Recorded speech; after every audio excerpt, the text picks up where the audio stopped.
HR Media Network. Today is May 1st, the year of our Lord 2025. And as usual, Republicans never miss an opportunity to snatch defeat from the jaws of victory. So we're going to get into that. You have some Second Amendment news, which we haven't really talked about much recently. We're going to get into that. And another news flash, Islam hates us. Yeah, I know. It's amazing, isn't it? But we got that coming up, and a whole lot more if we have the time. But thank you for joining us here for the briefing on the SHR Media Network. And you can follow us on all the socials at Mission Ready Men on Facebook, Instagram, Twitter, TikTok, Truth Social, all of them. We're not as active on all of them as we'd like to be. There's there's not enough time in a day really. But anyway, we'll see if we can do better at that. But for our merch, head over to missionreadymen.com and click Shop 7 Armors and check out all the great designs and everything that we have over there. All right, y'all, we got a lot to get into, so let's get after it. As I said, Republicans never learn. Republicans never learn. They are proposing a new tax on vehicles to help pay for road repairs, allegedly. And I think we all know how that is really going to go. The gas tax that they've been hitting us with isn't enough because it goes to other things, goes into other people's pockets.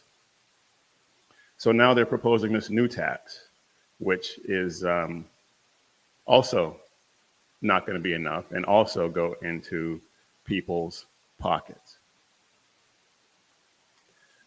And it blows my mind. It really blows my mind that we have elected Trump. He has an obvious mandate, and Republicans in Congress just seem oblivious to it. It's really astonishing. But let's take a look at this real quick. Republicans propose fees on electric vehicles, other passenger vehicles to fund transportation programs. They take so much money from us already. They take so much money from us already, and we know from Doge that they're just wasting it. They're absolutely wasting it. But here we have a breakdown right here on this is from The Hill. I know it's not exactly a conservative publication, but it's reporting the story from what I can tell accurately. And under this new proposal, this new tax proposal, owners of electric vehicles would pay a $200 registration fee. Hybrid vehicle owners would pay a $100 registration fee, and combustion engine vehicle owners would pay a $20 annual registration fee.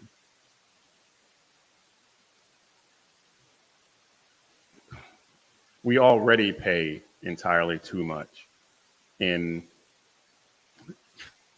fees and taxes and everything else. It's really, I don't, especially now when we have Doge.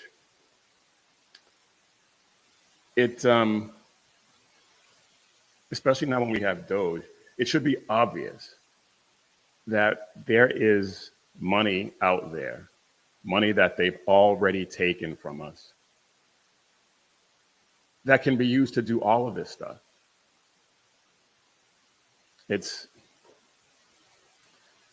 it, man, it's really frustrating. I mean, these Republicans in Congress haven't done a thing. Haven't done a thing. On BZ's show the other day, Ricky Robinson, he went off on Republicans. He was spitting straight fire. He was 100% correct. He talked about how they did absolutely nothing to set Trump up for success with single issue bills that they could have had on his desk ready to go, so that he wouldn't have to sign all of these executive orders that, if they don't back any of it up with legislation, the next Democrat can come in and wipe it all out, just like Biden did the last time. If you didn't see that, you should check out BZ's show, because, like I said, Ricky was 100% correct. And now we have these Republicans proposing these new taxes. There's BZ in the chat, and he says Democrats don't win elections, Republicans lose them. Also, 100% correct. 100% correct. Now, to be fair, if all things being equal, they weren't stealing a ton of our money from us already, the roads are crumbling. And if they weren't taking all this money and lining their own pockets and paying off their friends and everything, it's a discussion that I'd be willing to have for this reason. Electric vehicles, for all of the leftists touting of their greatness for the environment and stuff like that, on average, they weigh about 1,000 to 1,500 pounds more than comparable combustion engine vehicles. And so that puts enormous wear and tear on roads that are already crumbling. And they don't pay a gas tax because it's an electric vehicle. So they never have to go fill up their gas tank. So it's a discussion that I think would be worth having. Would be worth having, all things being equal, and they weren't already stealing from us, robbing us of the enormous amount of taxes that they already steal from us. So until that happens, it's moot. Until they stop doing that, it's not a conversation I want to have. But just putting it out there, to be fair, all things being equal, that's I think that's something that could be talked about. Yeah, BZ's in the chat. True, you're right. It is the states. And who has the highest fuel taxes? I believe that might be California, if I'm not mistaken. Yeah, I mean, they waste so much. They beat up the roads, as BZ says. And yes, he also says that they want to implement a per mile tax. And the article that I put up talks about that. Right? I think it does. I read it when I was doing research on this particular topic. That raises obvious privacy concerns and things like that. So that California might be the one state to do it if they haven't done it already. But you know how they are. Speaking of California, what a segue, because the next topic I want to get into has to do with California. A well-regulated militia being necessary for the security of a free state, the right of the people to keep and bear arms shall not be infringed. California has infringed on their rights like it's their job. Like it's their job, when the exact opposite is true. Now, we haven't talked about the Second Amendment on this show in a while. and it's something I want to get back to on a regular basis.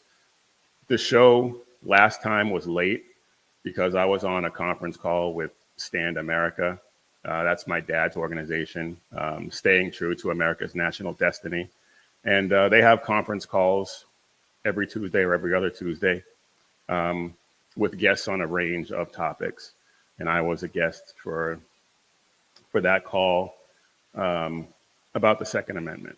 And they have various topics, like I said, and a Q&A for the participants to ask the guest questions. And one of the participants actually referenced, he called his state, he lives in California, and he called it California. And I thought I was one of the few people that actually did that, but it was it was funny to hear. But I want to get back into talking about the Second Amendment because it's important. And just because we have a Republican majority and a Republican president doesn't mean that our rights are safe.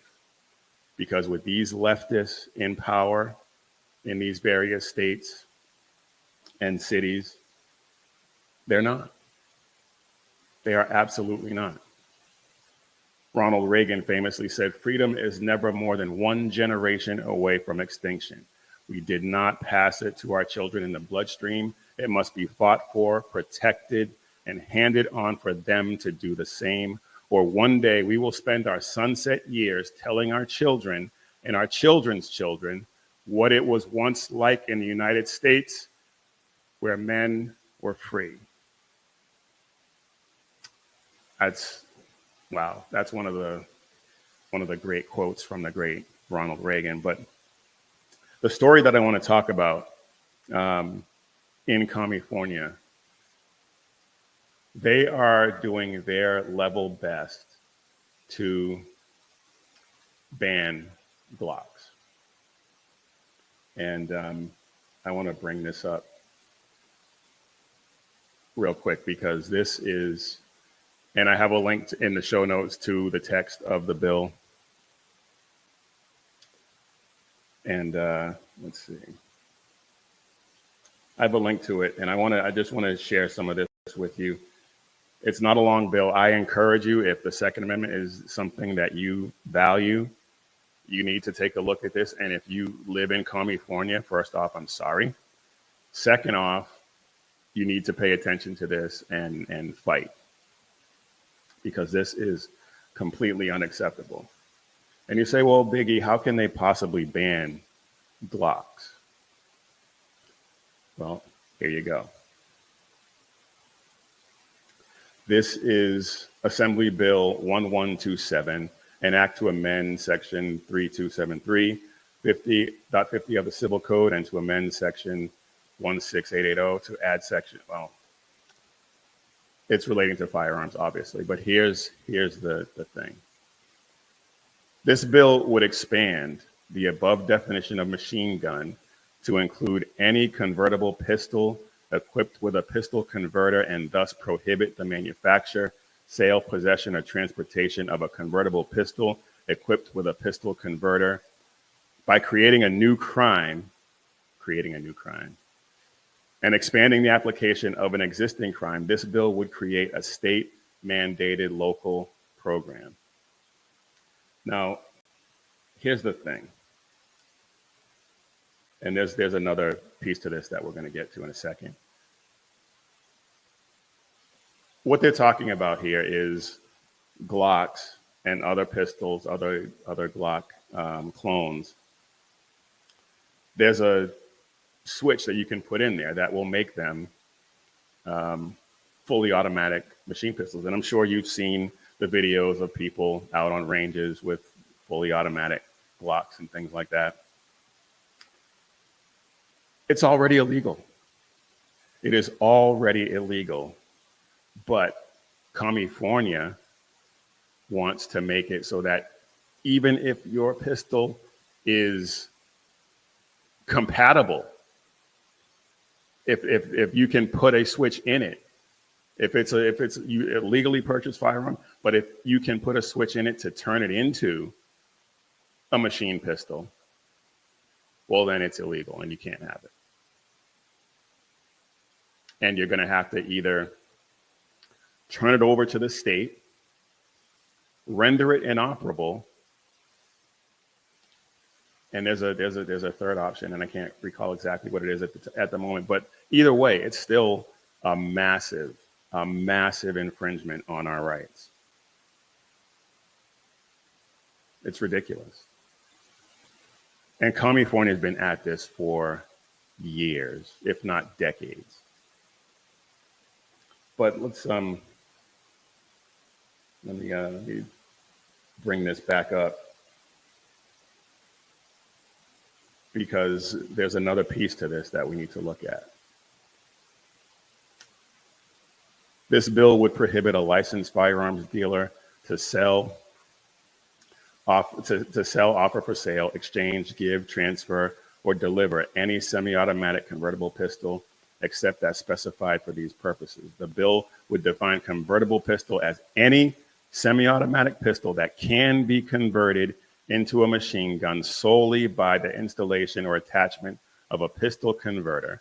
And a pistol converter is any device or instrument that, when installed in or attached to the slide of a semi-automatic pistol, interferes with the trigger mechanism and thereby enables the pistol to discharge a number of shots or bullets rapidly or automatically with one continuous pull of the trigger.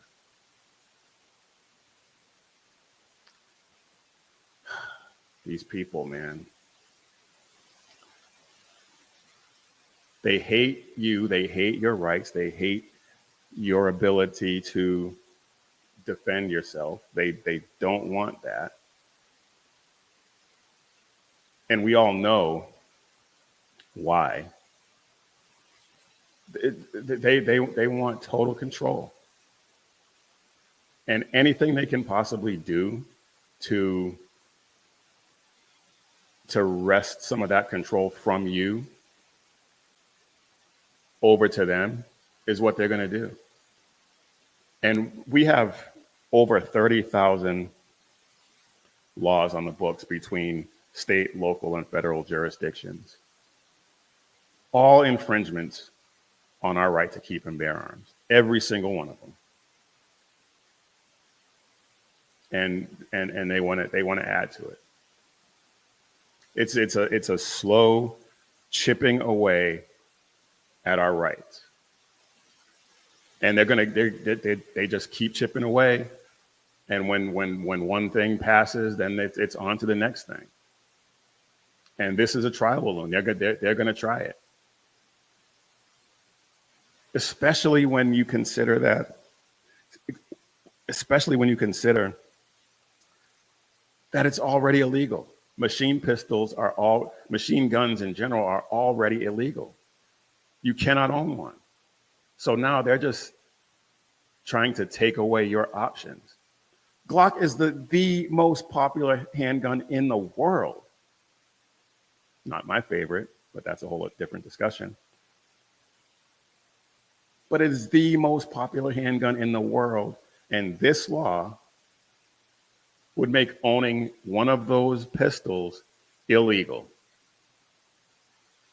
because of something that somebody can do to it that is already illegal. It's infuriating, man. It really is. It is infuriating. BZ in the chat. In that vein, the state of Washington wants to outlaw all firearms with any detachable mag. Yeah. If I remember correctly, that one, the only way that they can sell it is to have it permanently attached, which means you can't even load it. So what's the point? Just these people, man.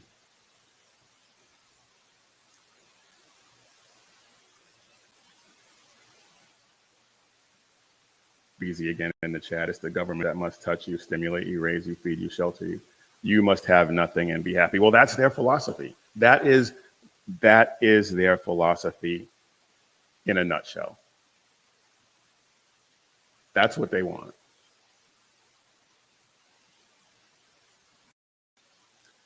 My beautiful wife in the chat, Glocks, ew. But still, the law is an overreach, though. Yes, 100%. 100%. And all my friends in California, you need to fight this. You need to get on the phone to your senators and congressmen and let them know that this cannot pass. Cannot. Absolutely cannot. Because if it happens there and it's allowed to stand, other leftist states are gonna try it. And I have a feeling that if it does pass, it's going to get to the Supreme Court. And quite frankly, these days, despite the fact that President Trump appointed 3 nominees, it's a toss-up whether or not they would come down on the right side of this.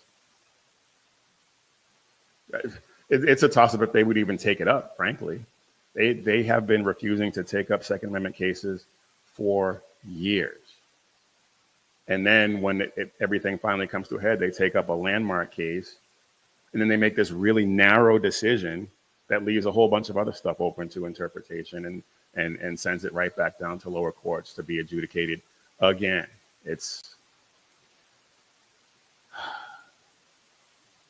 yep. BZ says SCOTUS is a crapshoot. It is.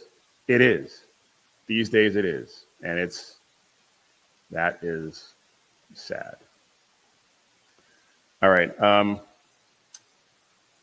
got a bunch of other stuff I want to get into, but first, let's get a word from our sponsor.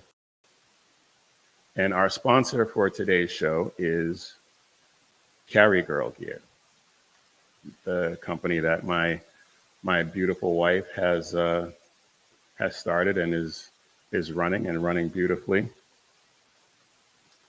Carry Girl Gear is apparel for female defenders of faith and the Second Amendment and freedom. So Mother's Day is coming up. So fellas, head over to Carry Girl Gear and check out all of those great designs. There's a 20% off site-wide if you use the code MAMA. And just check out all these great designs, accessories, everything that your wife, girlfriend, mother of your children could possibly want.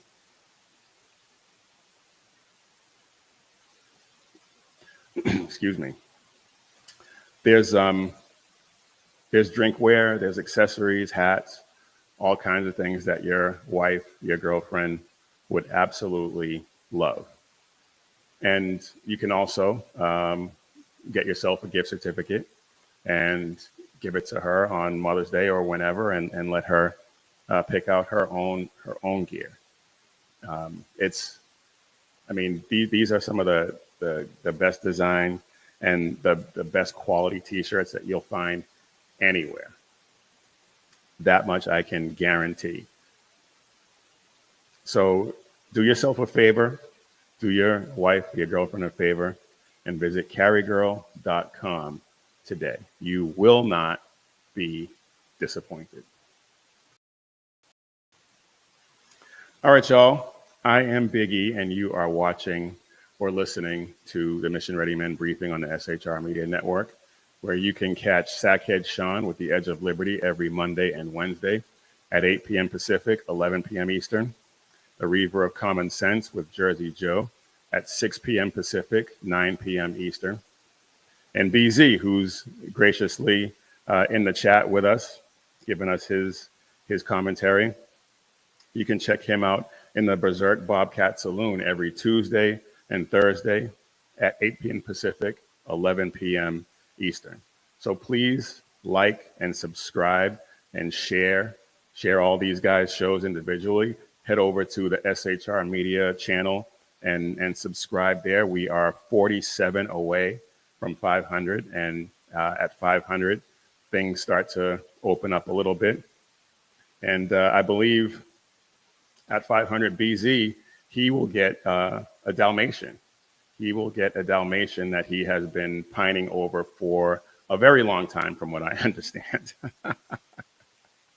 But please, check out all those great shows, like and subscribe to the channels, and share the episodes with as many people as possible, because we want to have a huge breakthrough and get the word out to as many people as we possibly can.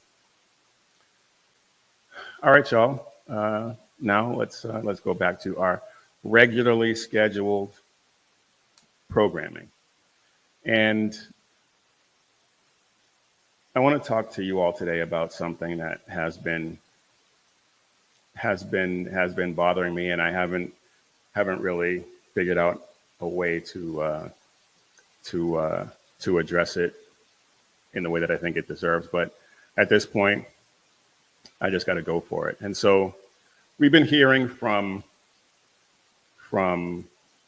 religious leaders, Black religious leaders, who are all leftists, publicly condemning President Trump's efforts to deport violent illegal aliens. And they're doing it claiming the authority of a man of God from the pulpit. But what they're preaching is in no way related to the gospel. It's poisonous leftist politics dipped in a religious candy coating. Now, one of the objections that people will often cite is that the Bible tells us to love the stranger.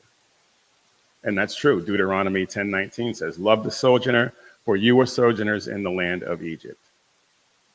Now, and Senator Warnock, I refuse to call him a reverend, was on The View recently, and he said Jesus was an illegal immigrant in Egypt. And I just want to be perfectly clear. Protecting your nation's borders is not unchristian or unbiblical. Romans 13 is crystal clear. Government exists to bear the sword for justice, to punish evil and protect the innocent.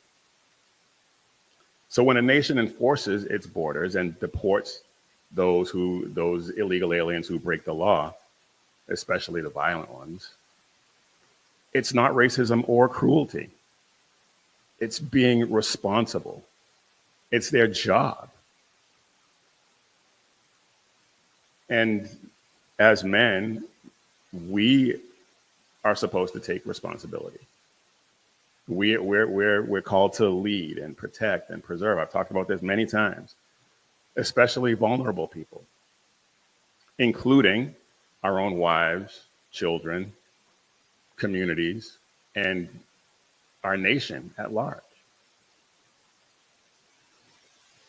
So when these so-called Christians, the ones who call themselves pastors and ministers and all this nonsense, start defending lawlessness, which is what allowing these illegal aliens to run rampant all over the country is. It's lawlessness. When they do that in the name of compassion, is not serving God. It's not godly at all. It's serving an agenda. It's serving a leftist political agenda. And they clearly they couldn't care less about the spiritual health of the people that they're claiming to lead with this nonsense. And they don't care about the moral direction of the country either. It's about power. It's about identity politics. It's about emotional manipulation. They're appealing to your emotions as opposed to common sense and the word of God, which is what they're supposed to be basing everything that they say and do on. And so it encourages lawlessness under the guise of mercy or compassion.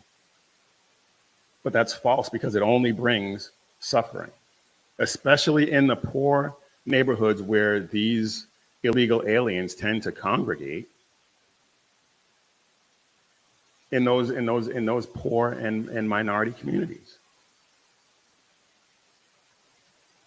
Yes, we are told, we are commanded in the Bible to welcome the stranger, as I quoted before Deuteronomy, but not at the expense of justice, not while ignoring the suffering of people at the hands of these violent illegal aliens who obviously shouldn't be here, who have no right to be here. Compassion.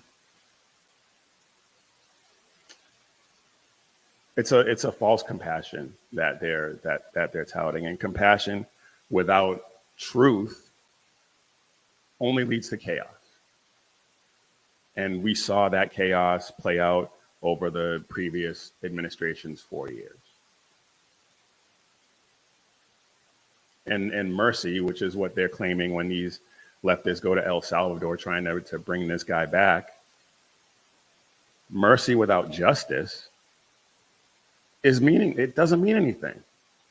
It's meaningless. Micah 6, chapter 6, verse 8 says, "What does the Lord require of you?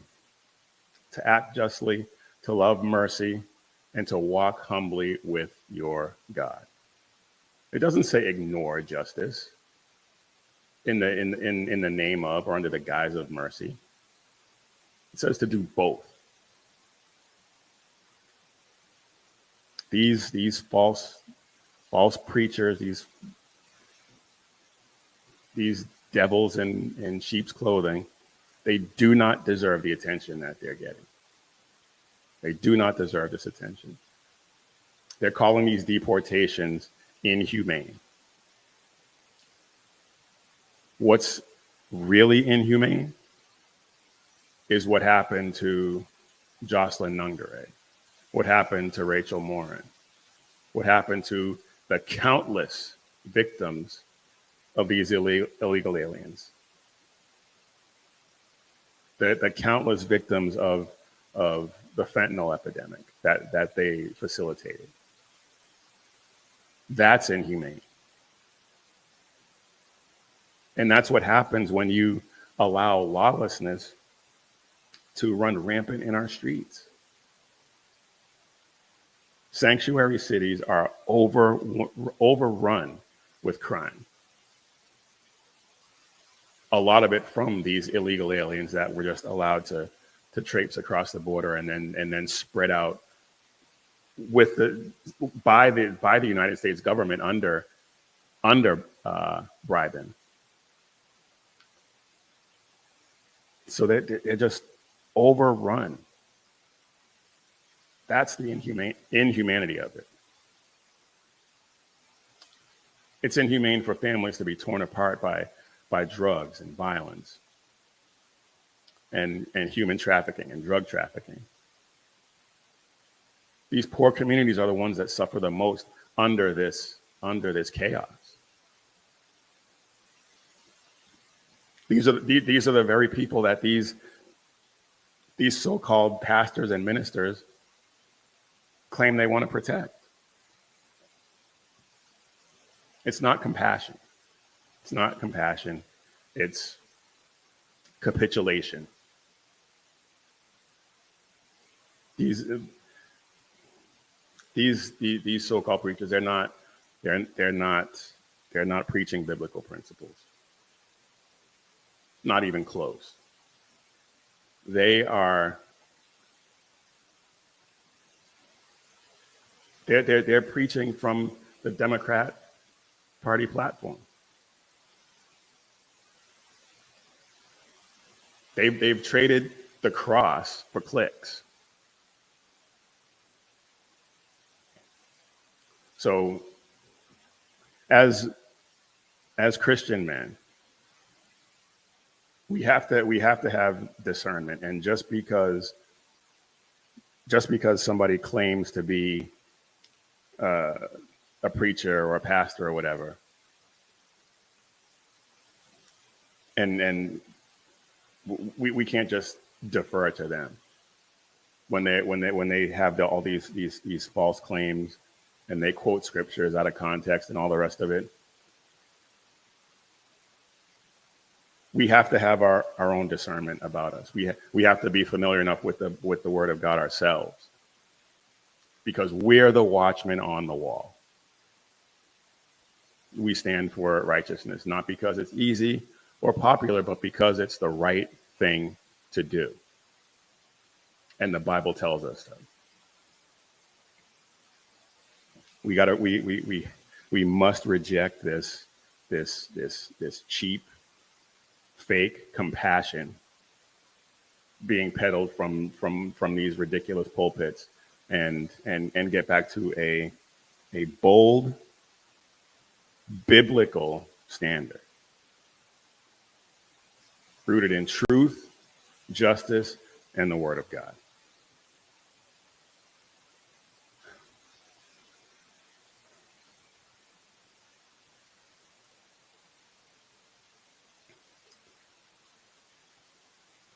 All right. Yeah. I think we've about exhausted that. Well, not exhausted, but that's all I'm going to say about that for the time being. We will get back to it.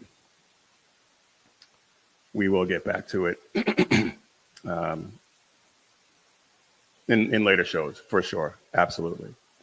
But we got about 22 minutes left, and there is a ton of other stuff that I don't want to get to. And one of them is, well, the title of this show is "The Enemies Are at the Gate." And the enemies are at the gate, and they're mounting relentless attacks. And I talked about one of those enemies, and that's these squishy Republicans that hate us. Democrats hate us. Muslims hate us. Muslims absolutely hate us. Look, and I talked about how much they're trying to take over Europe. I talked about that last time we were together, and Muhammad is the most popular baby name over there right now. They're taking over. They're making statements about sexually assaulting women, and they're just a barbaric, savage group of people, and they hate us. They want to see Israel wiped off the face of the earth. They chant death to America all the time. They hate us.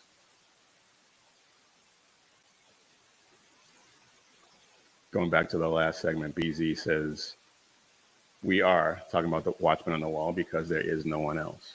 That's right. Leftists aren't going to do it. These soy boys aren't going to do it. But yeah, Islam absolutely hates us.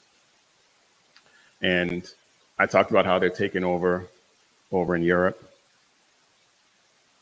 And I showed you the map of all the Islamic centers and schools and whatnot that are in Dallas, Texas, in and around Dallas, Texas. Well, now there's Florida. And there is an imam who is making a statement. And I'm going to show you that here in a second, because this should, I'm not saying it should scare you, but it should alarm you. And It's the enemy's at the gate.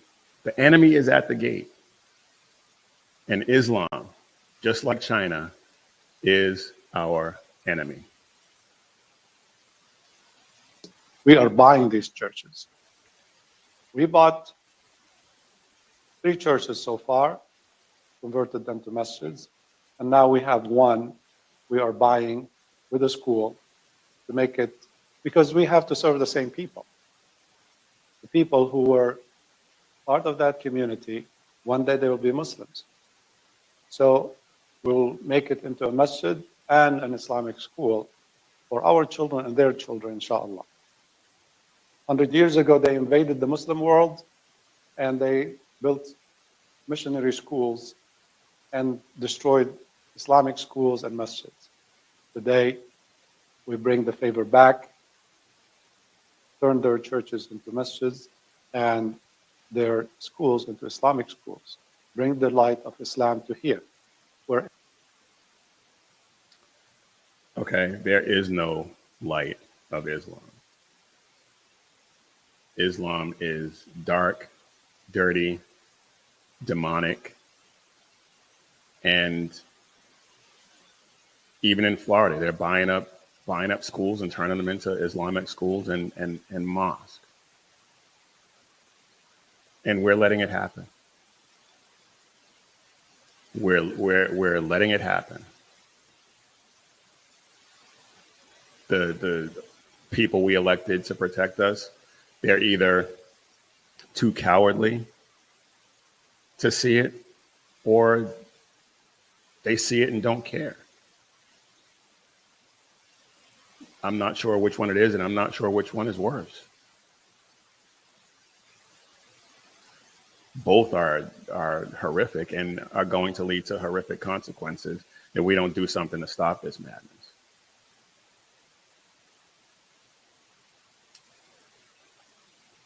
All right. Another story I wanted to talk about, because this also ties in with the illegal aliens. Ties in, it's directly related. I'm sure you heard about Kristi Noem and her purse getting stolen, which on one level is kind of funny. It's kind of funny when you think about it, but this part of it is not funny, because the illegal alien who stole her purse did the same thing in March and was cut loose in New York City. One of the illegal aliens accused of stealing Department of Homeland Security Kristi Noem's purse was reportedly arrested and released in New York City a few weeks before targeting her.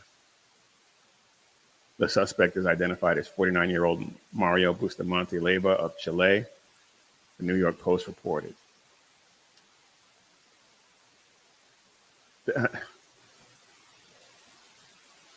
So not only is he an illegal alien,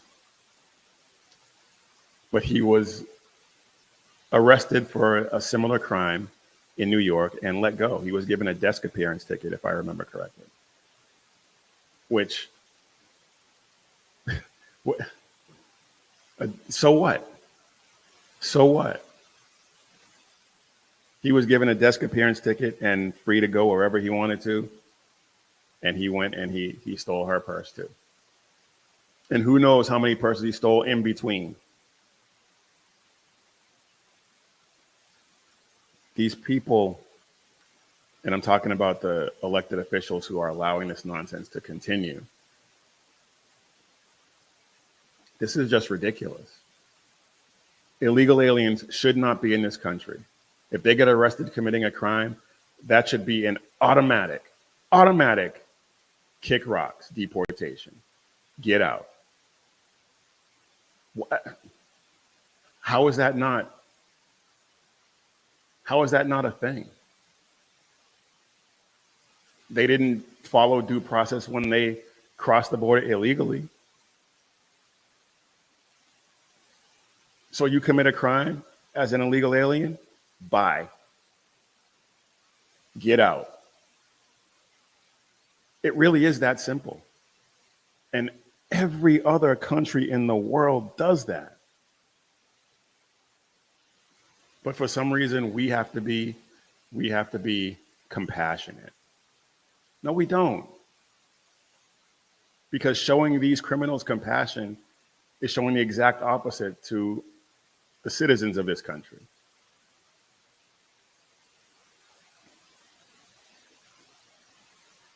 Normally, I would say something like unbelievable, but with these people, it's completely believable. Completely believable. Because it's what they do. It's what they do.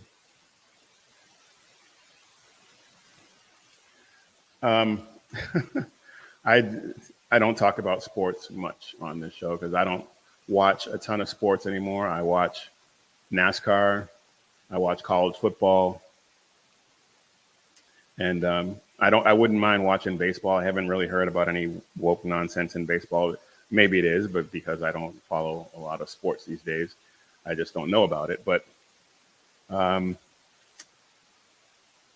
there's a football player by the name of Shedeur Sanders, and he is the son of the great Deion Sanders. And I say great only in terms of his football ability. And he was touted as this great talent in the draft that was just held recently, from what I understand. And his draft stock dropped. He was supposed to be a first-round pick, maybe a number one, and he ended up going in, I think, in the 5th round. And a lot of people are claiming that it's racism. And Chris Carter was on a podcast where he talked about how race had nothing to do with it. It was the way he conducted himself. And Jamel Hill, I haven't really talked about her much. When I have talked about her, it's been because she's one of the biggest race hustlers out there and she's a moron. But credit where it's due, she actually gets it right here. And I'm kind of shocked, actually, because she is such a moron and she is such a huge race hustler. But she actually gets it right. And for her to get it right, I'm sure she's going to get a lot of death threats, a lot of pushback, because the race hustle is real. But let's listen to what she has to say about this.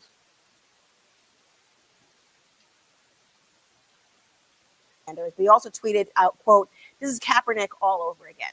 What's your reaction? My answer is no. Mm-hmm. That's my reaction. And I can't believe this is coming out of my mouth. The number one skeptic of the NFL. I'm somebody who many times in the Atlantic and in shows like this have talked about how this league has a lot of racist underpinnings. They, as you mentioned, they have a terrible track record. So I'm the last person to throw down the cape over the puddle for the NFL. But in this case, it wasn't about race. I think it had everything to do with the fact that they did not value Shedeur Sanders as a talent, as that kind of surefire.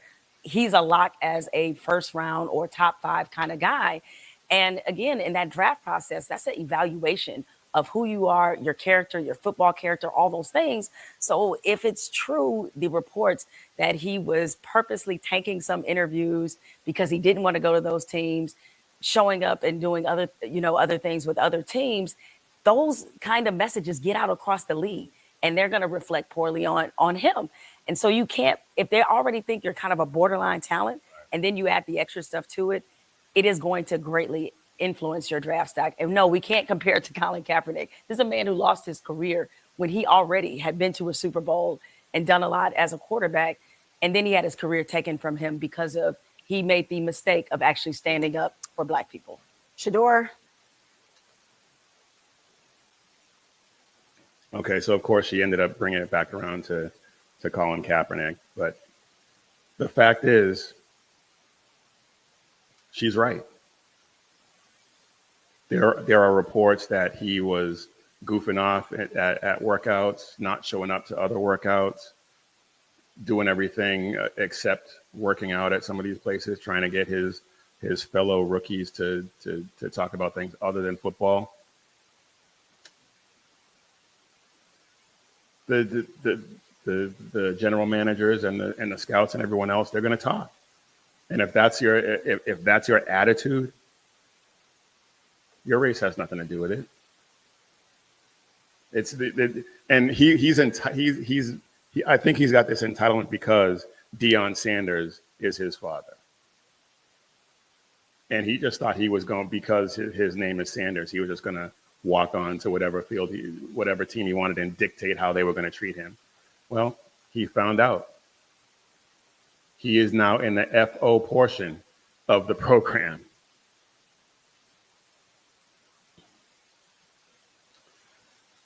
But yeah, that just,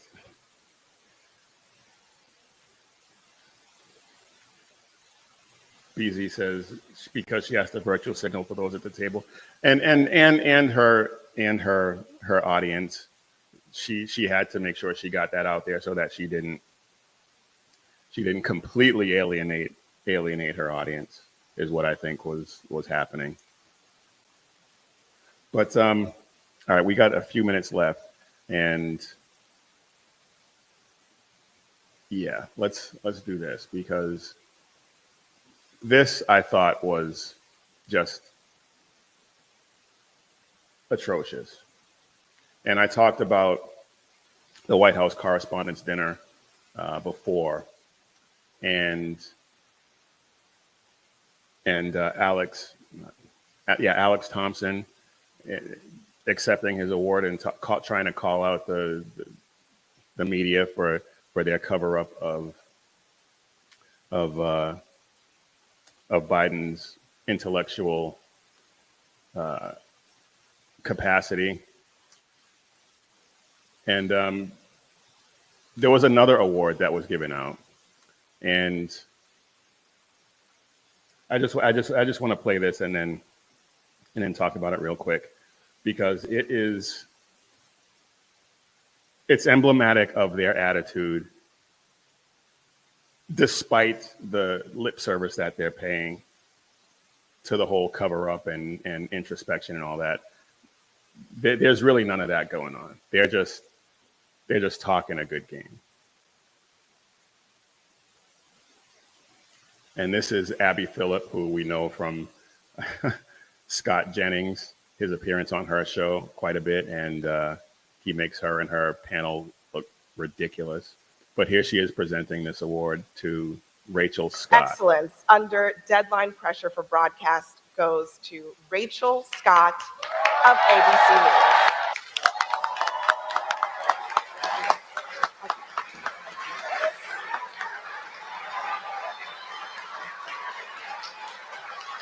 Now, before I let her talk, she was given this award for her accuracy, allegedly her accuracy in reporting on President Trump's assassination attempt in Butler, Pennsylvania. So with that in mind, listen to this.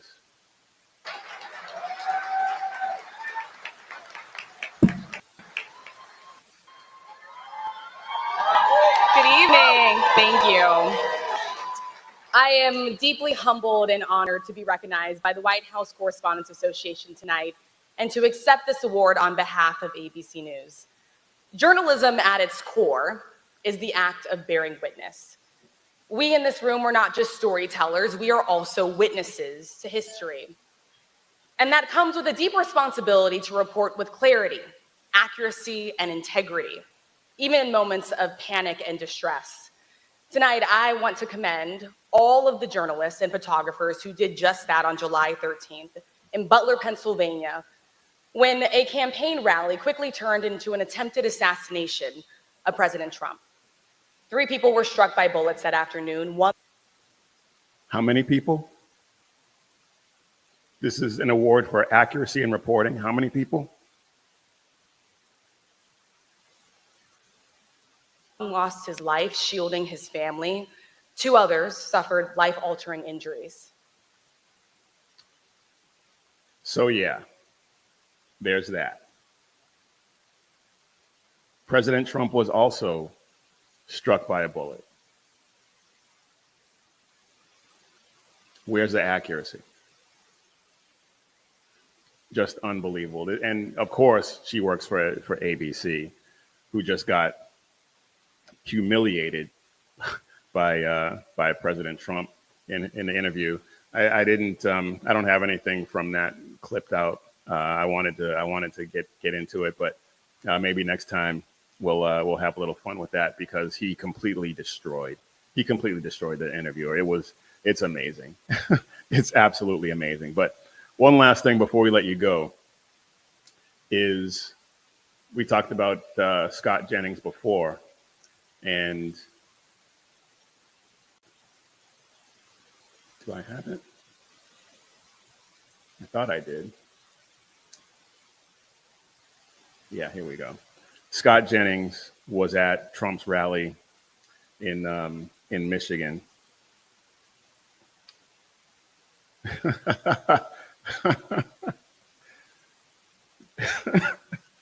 Excuse me. BZ says journalism is not just moribund, it's dead. Yes, and it's been dead. Journalism has been dead for a very, very long time.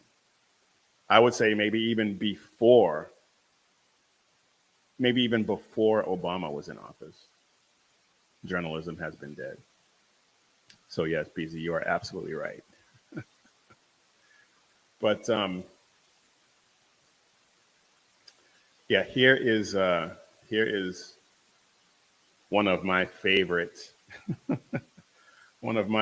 moments from President, and I think probably one of everybody's favorite moments from President Trump's rally in Michigan. It's going to be between this and when he called up Gretchen Whitmer to speak, and she had no idea what to say.